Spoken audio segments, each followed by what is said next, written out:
Bueno, jóvenes, tengan buenas tardes. Vean, esta materia que les voy a dar no está en el libro, entonces se lo voy a dar con base a mis conocimientos, que es la parte de China. Es una clase corta, por dicha, entonces no es como muy complicado. La presentación no creo que se pueda ver muy bien, aunque mi hijo me está ayudando en este momento en la grabación.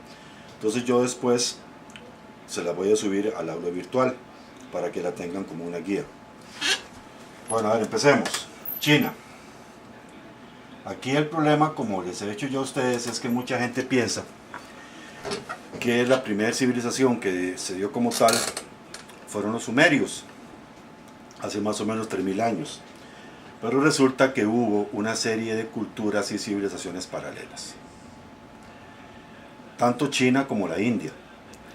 Pero como lamentablemente para el mundo América empezó a existir hasta que el sinvergüenza de Cristóbal Colón llegó a América a robarnos, se nos olvida que hay otras culturas que fueron paralelas también. Y ahora vamos a ver cuál. El problema con esto es que nosotros también hemos ayudado a que invisibilicen nuestras culturas americanas, tanto las mesoamericanas como las suramericanas. Pero más que nada vamos a empezar a hablar de China. El inicio de la civilización china está en el Paleolítico. ¿Recuerdan cuando les hablé de Paleolítico? Piedra vieja. Era cuando todavía el ser humano se dividía en grupos de 20 a 30 personas, cazadores, recolectores, y practicaban la roza, con Z. Todavía practicaban la transhumancia, y después ya vino el Neolítico, con el sedentarismo, característica principal. Bueno, en China se han encontrado restos del Homo erectus y el Homo habilis. También ya habíamos conversado de eso. Recuerdan que el Homo erectus, la palabra lo dice, el hombre erecto, pero ya la palabra hombre no la vamos a utilizar, sino es ser humano. Traducido literalmente homo, del latín al castellano es hombre, pero vamos a ponerle el sic, porque ya eso quedó como una impronta en la historia. Entonces hablamos del Homo erectus y el Homo habilis. Recuerdan que era habilis porque tenía capacidad de construir, tenía un protoidioma. Esta gente llegan a China debido a que ya, al ser bípedos, podían caminar más que los australopitecos y los demás. En un momento dado se descubrió un homínido en Pekín que se consideraba el homínido más viejo y se le conoció como el hombre de Pekín porque su género era masculino. Después del hombre de Pekín apareció la famosa Lucy, que es en los videos que les envié, que es más vieja. Después aparecieron otros ahí. Bueno, tenemos al hombre de Pekín que fue encontrado ahí. Las primeras tribus se instalaron en la cuenca del río Yangtze.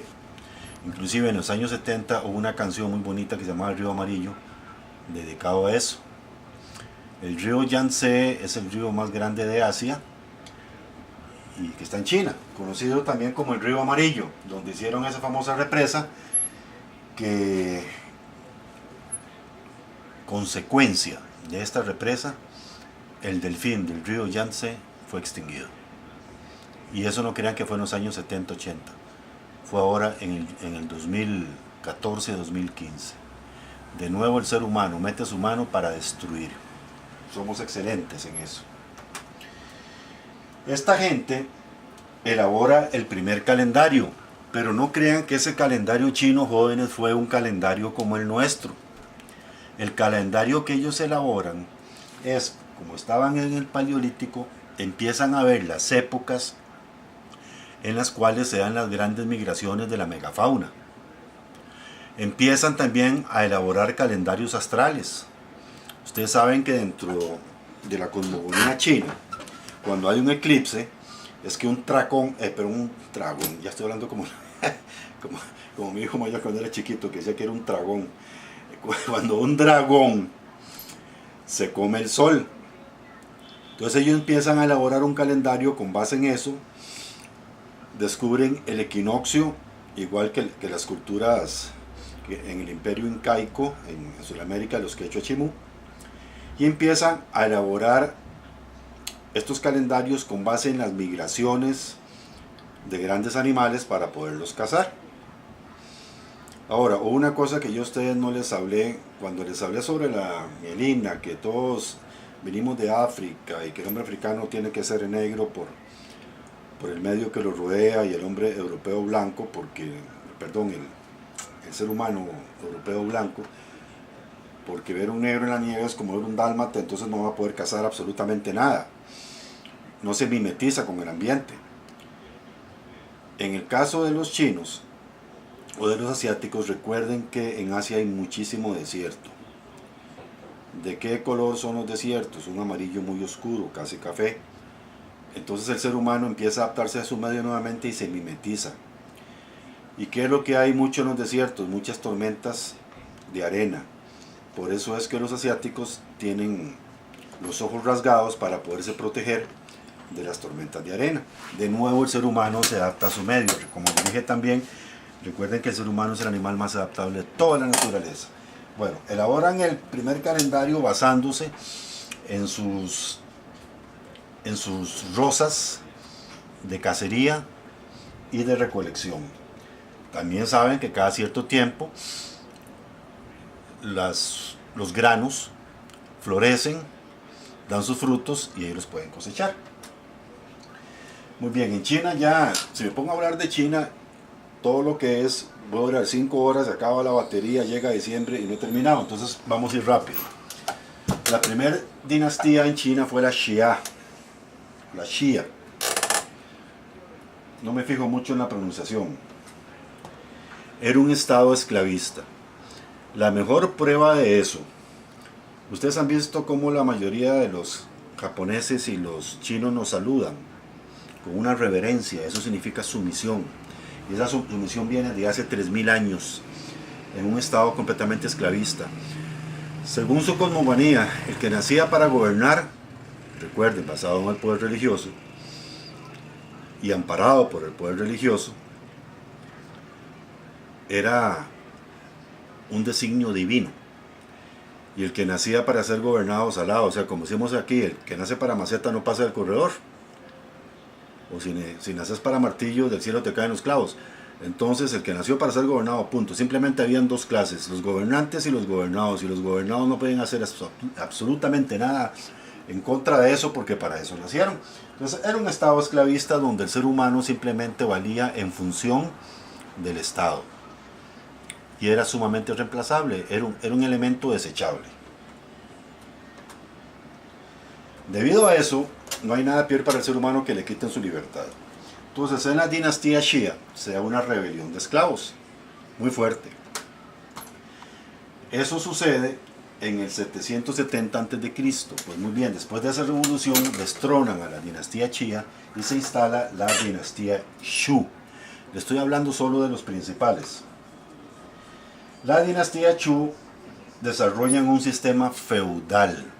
Este sistema feudal todavía duró hasta la revolución de Mao Zedong en la Gran Marcha. Nada más que ya los señores feudales de esa época ya no se llamaban señores feudales, sino señores de la guerra. Eran príncipes,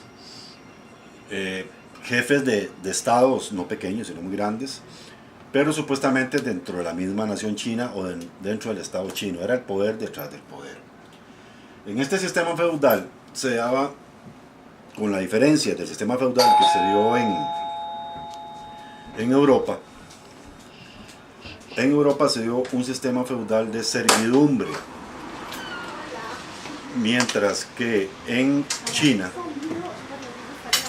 el sistema feudal que se da también es de servidumbre, pero es todavía más inhumano. Aquí no había protección absolutamente de nada. Entonces podemos hablar que el sistema feudal es un sistema de esclavitud disimulado. Casi que sigue la misma esclavitud, pero nada más que le cambian de nombre. Recuerden que el sistema feudal es un señor que le da vasallaje a un señor superior, en este caso al emperador o a su rey. El rey El emperador lo manda a llamar cuando lo necesita y el señor feudal se nutre de los impuestos de sus campesinos que viven alrededor de su castillo. Pero ellos mandan sobre la vida y la muerte hacia sus siervos, de ahí viene la palabra servidumbre. En el siglo VII a.C. se da una sublevación de los señores feudales en contra de la dinastía Shu. Entonces resulta que con base en esta sublevación de los señores feudales, hay 7 señores feudales principales que dominan sobre los demás. Entonces estos señores derrocan a la dinastía Chu, se vuelven reyes y dividen China en 7 reinos, o las 7 ciudades de China. Esta división, les aclaro jóvenes, antes no se llamaba China, se llamaba Catay. Hasta cuando Marco Polo llega a hablar con Kublai Khan, que no era chino, sino que era mongol, y fue el que terminó de hacer la muralla china, todavía se le conocía en algunas regiones del mundo como Catay. Bueno, entonces todo el territorio chino se divide, o de Catay, en 7 reinos.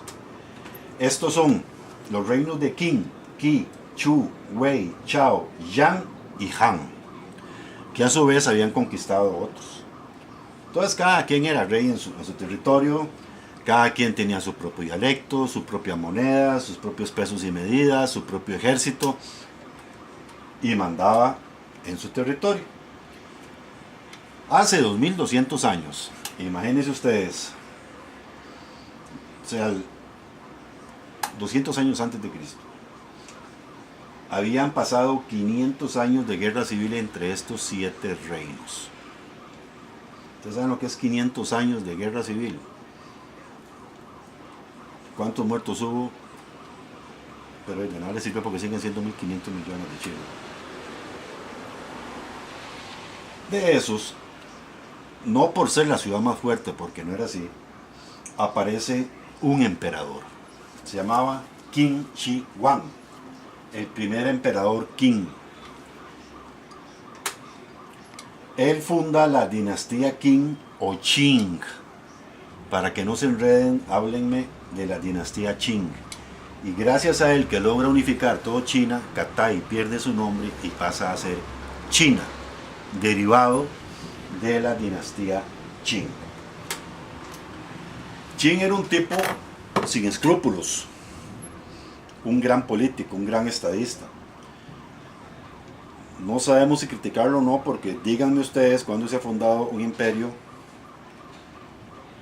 con un guante y una rosa en la mano. Jamás. Un imperio se funda con fuerza. Entonces Qin, a diferencia de los otros señores feudales, que Qin también era un señor feudal, fortalece su ejército con gente joven y buena paga. Pero ¿cómo hacía esto? Iba donde los campesinos y les decía: bueno, ustedes tienen una deuda de tierras. Sí, señor, no se preocupen. Ya no me deben nada. Vénganse a mi ejército y si algo les pasa, yo velo por sus familias. Consecuencia de eso, el campesino ya tenía un motivo por el cual luchar. Ya no iba a tener deudas, iba a tener buena paga, y si él moría en batalla, o en la guerra, perdón, entonces su familia quedaba amparada. Los convenció, y encima era gente joven. Se nutre de campesinos, como les dije, que estaban endeudados, les condonan las deudas, les da buena paga, y lógicamente lo idolatran. Lo siguen por amor a su propia economía y a su propio bienestar. Con esto él logra profesionalizar al ejército. En los otros reinos feudales llamaban al campesino, tienen un tipo de entrenamiento, le daban una lanza, una flecha, lo uniformaban y se iba a pelear. Él no. El 100% de su ejército es profesional, está muy bien entrenado. En el año 221 a.C., Qin unifica China y abolió el sistema feudal. ¿Por qué abolió el sistema feudal? Muy simple, porque al abolir a los señores feudales automáticamente les estaba quitando el poder. Entonces él iba a ser el poder único. Era un poder unilateral, un poder lítico como la piedra, un poder vertical.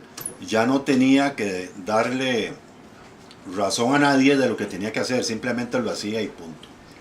Fue implacable con sus enemigos. Según las leyes chinas, después de una guerra había que perdonar la vida a los supervivientes y él nunca le perdonó nada a nadie. Aparte que no se iba a retrasar ni los iba a mantener. Entonces, como es el reino del terror, logró unificar toda China. ¿Qué es lo principal que hace al cambiar el Estado y al unificar China? Unifica las leyes, unifica los pesos y medidas y hay una cohesión monetaria. Hay una sola moneda, una sola leyes y los pesos y medidas es lo mismo para todo el imperio. Y algo muy importante, respeta los dialectos de cada reino. Para nadie es un secreto que en China se habla más de 1000 dialectos. El cantonés, el pequinés, y ahí vamos a seguir. Entonces, él respeta eso, pero un solo alfabeto. Nosotros sabemos que el alfabeto chino es mediante figuras. El idioma chino solo tiene consonantes. Por eso es que suena tan raro y tan extraño. Entonces Qin unifica esos signos, esos caracteres, esas formas para que signifiquen una sola cosa. Entonces pasa a ser China como nosotros con el portuñol. Si un portugués o un brasileño nos habla despacio, le entendemos. Y si nosotros a ellos les hablamos despacio, nos entienden. Y la mejor prueba que la primera vez que fuimos a Orlando nos tocó en el bus que nos llevaba a Disney World, a mi familia y a mí, ir a la par de unos brasileños. Íbamos conversando muy afablemente, ellos en su idioma y nosotros en el nuestro. ¿Por qué? Porque estábamos hablando despacio. Y el mismo brasileño dijo, es el portuñol. Entonces imagínense, les pongo este aforismo, este ejemplo, qué es lo que sucede con los dialectos chinos. Entre ellos se entienden, aunque sea diferente, pero gracias a que existe un solo alfabeto desde hace miles de años. Centraliza la administración pública. Como les dije, centraliza el poder y la administración solo él ejerce y con su gente de confianza. No permite la más mínima disidencia. Aquel que le protestaba algo simplemente le cortaba la cabeza. Y se acabó la historia, especialmente con los intelectuales. ¿Recuerdan cuando les dije que un dictador se nutre de la ignorancia de su pueblo? Un pueblo oculto no puede tener dictaduras, porque sabe pensar, sabe discernir, sabe polemizar y conoce. Él quería mantener al pueblo chino en la ignorancia para que nadie le rebatiera nada. Muy bien, él se enfrenta y asesina a cientos de intelectuales, especialmente a los seguidores de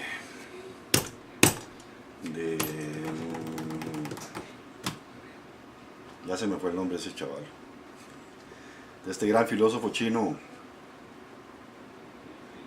Bueno, ya lo voy a recordar durante, ay Dios mío, la filosofía china. Una es el Tao, pero el Tao no es el nombre de este filósofo.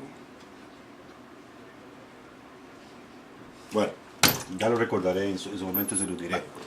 Sí, no. Esta, que inclusive todavía vemos frases de este gran filósofo, él mandó quemar todos los escritos de este filósofo, perseguía y decapitaba a los intelectuales porque simplemente se le oponían. Bueno, mi hijo ya me está ayudando buscando el nombre que se me olvidó, disculpen. En medio de esta unificación territorial, política, económica y cultural, cada ciudad tenía una muralla defensiva. Entonces lo que él hace es que las empieza a conectar. Y a irlas conectando es el inicio de la Gran Muralla China. Precisamente él la hizo para defenderse de los ataques de los mongoles. Y vean ustedes la ironía, él no la termina, y quien la termina es un mongol que se llamaba Kublai Khan. Años después, muchos años después, irónico, se hizo para defenderse de ellos y ellos son quienes la terminan. Bueno, otra cosa que les iba a decir de esta muralla. ¿Saben esta muralla por qué es tan fuerte y ha resistido tantos miles de años? Porque los millones de obreros que la construyeron, miles morían. Entonces no los enterraban, sino que simplemente los metían en la muralla como si fuera cemento. Lao Tse y Confucio. Gracias, hijo. Ya mi hijo me ayudó. Dos de ellos uno era Lao Tse y otro era Confucio, que eran anteriores a Qin. Bueno, entonces ustedes se imaginan a los seres humanos utilizados como amalgamas. De hecho, la muralla china actualmente, lógicamente ya han pasado varios miles de años, cuando se va descarapelando no es nada extraño que ahí aparezcan esqueletos que los utilizaban para afianzar la muralla. Y recuerden lo que les dije, el ser humano vivía solo en función de lo que al Estado le convenía. Era un número, nada más. Punto, se acabó. Bueno, y China. Usted va a decir, bueno, ¿y cómo se mantenía? China empieza a comercializar con ciertas culturas europeas, inclusive después de Qin, comercializaba con Roma. Pero ¿cómo? Mediante la famosa ruta de la seda a través de Persia, y después de Persia pasaban por el Imperio Romano Oriental, donde hoy está Estambul, conocido como Constantinopla. Después, cuando Constantinopla cae en 1493 en manos de Mohamed, se corta la ruta de la seda. La seda, todos sabemos hoy día que es un gusanito que antes de convertirse en mariposa se envuelve en un capullo. Los hilos de ese capullo es la seda. Por esa época era un secreto de Estado, y aquel que hablara y que dijera lo que era la seda, le cortaban la cabeza. Ahí todos lo remediaban así, el que se ponía tonto le cortaban la jupa y se acabó la historia. Era un secreto de Estado. Bueno, ya les dije que inicia la Gran Muralla China, él la inicia, no la termina. El mausoleo, los guerreros de terracota. Qin era una persona tan sanguinaria, que inclusive manda a matar a dos de sus hermanos menores, porque le podían quitar el trono. Manda a matar a miles y miles de disidentes o gente que no está de acuerdo con él. Entonces a él le da miedo que en el momento de morir las almas de estos guerreros o de esta gente lo atacara. Entonces él manda a hacer, a la par de su tumba, miles de guerreros de terracota, de un barro especial, cuyos modelos son seres vivos, son modelos verdaderos, con sus armas inclusive. Y en los años 70, creo que 71, 72, se descubre de pura casualidad ese mausoleo donde hay miles de guerreros de terracota y todavía no se ha excavado completamente. Saben dónde está la tumba de Qin, pero no han llegado porque aparentemente está rodeada de mercurio. Esa es otra historia que les voy a decir. Bueno, él hace estos guerreros de terracota para que lo defiendan en el más allá de sus enemigos. Qin muere en el año 210 a.C., pero Qin andaba buscando la vida eterna. Era su obsesión. Y a tal punto llega que le crea a unos alquimistas de su palacio, que le dicen que tomando mercurio va a lograr la vida eterna. Se pueden imaginar en qué paró todo. El mismo mercurio fue quien lo mató. Y antes de matarlo, empezó a darle delirios, tenía envenenado el cerebro, la sangre y todo, y sus actuaciones fueron todavía más demenciales que al principio. La misma solución para la vida eterna que él estuvo buscando fue la misma ¿Qué lo mató? Cuando él muere, se instala la dinastía Han por 400 años. A los 400 años, los descendientes de Qin se instalan nuevamente solo por 9 años. De nuevo se instala, no, perdón, sí, la Han de nuevo se instala hasta el 26 antes de Cristo. Y ahí ya es cuando sigue la última dinastía con la emperatriz Cixi, que es la abuela de Puyi, el último emperador de China. Cixi colapsa con la guerra del opio. Ahora, jóvenes, necesito, y esto se los voy a recalcar el día que nos veamos en la clase, tienen que buscar en YouTube un video, y se lo voy a buscar aquí de una vez, que se llama El primer emperador de China. No se confundan con el último emperador, porque entonces les va a salir Puyi. El primer emperador de China es un video que dura más o menos 1 hora y pico. Vamos a conversar sobre ese video. No les voy a pedir una tarea escrita sobre este video, porque yo sé que están muy pegados con lo que pedí sobre el origen del ser humano. Pero sí vamos a discutir, y yo doy por un hecho que todos vieron este video. El video es muy entretenido, es muy fuerte y es muy claro con respecto a lo que yo les estoy explicando. El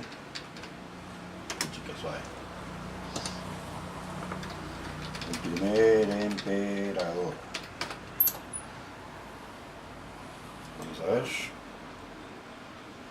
No, es este. El primer emperador, el hombre que hizo China. Véanlo por favor. Si es este. Freddy, haz un favor, acércate y ve aquí. No, ya hice todo eso. Ya está, ok. Sí. Lo van a encontrar, repito, el primer emperador, el hombre que hizo China, dura 1 hora y 41 minutos con 38 segundos. Y después lo vamos a discutir en clase. Perfecto. Bueno, jóvenes, espero que hayan entendido todo. Yo ahora voy a tratar de subirles esta presentación al aula virtual. Buenas noches. Gracias.